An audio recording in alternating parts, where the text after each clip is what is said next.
this is a hip posterior capsule or back pocket stretch. So I'm gonna start on hands and knees. I'm gonna get a little extended, which means I'm gonna scoot my knees back and my hands forward a bit. From there, the side I'm stretching, I'm gonna swing that leg across the body and bring my other knee behind it to kind of block the shin. From there, I'm gonna put almost all my weight into the leg or the knee of the side I'm stretching. And then I'm gonna sit back at an angle just a bit. We should, in this position, then feel a stretch back here. And then from there, I'm just gonna gently come up and down, maybe stick my hip out, kind of rotate side to side a bit to explore just the different angles of the stretch. And if it feels more comfortable, you can come down on your forearms. But we should feel a stretch back here without any stretch, tension, or pressure or discomfort in the front of the hip.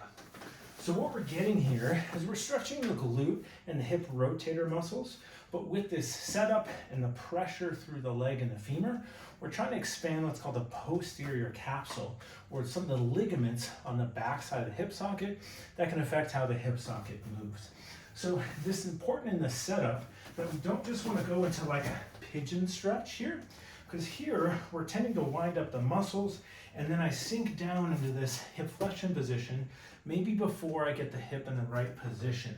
So this is a little bit different than a classic pigeon stretch because we're trying to affect a variety of different tissues. So I find that hands and knees, we extend out a bit.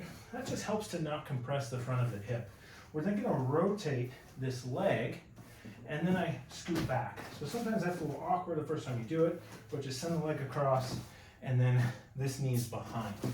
The angle of this knee, this leg here, can be anywhere from about 45 degrees across the body, even up towards 90 degrees here.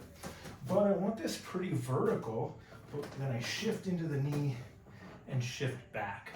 When I mean this pretty vertical, I mean the femur, meaning I don't want to be here and then kind of sit into it. I'm trying to get this fairly straight up and down, maybe a little bit of an angle. I load into the leg, and then it's almost like I'm trying to push my femur out of my back pocket. I feel a stretch there, and I kind of scour around a little bit in what feels like a comfortable stretch. With any stretch, just taking a couple deep breaths. And then I can switch to the other side, load into the knee, and I feel that in my back pocket as I'm kind of sinking back. So this should feel like a nice, maybe a tight stretch, but no pain and not feeling a whole lot in the front of the hip. Often giving this for folks who are having issues in the front of the hip and they kind of get feeling of tightness or a stretch in here, and that's actually not what we're going for. If you feel that, I have you reset and kind of really load into this leg, hips back a bit to the side before I sink down, because we want to get everything lined up before I add hip flexion. So it's not really a down stretch, but it's more like an angular, kind of trying to get pressure reaching back.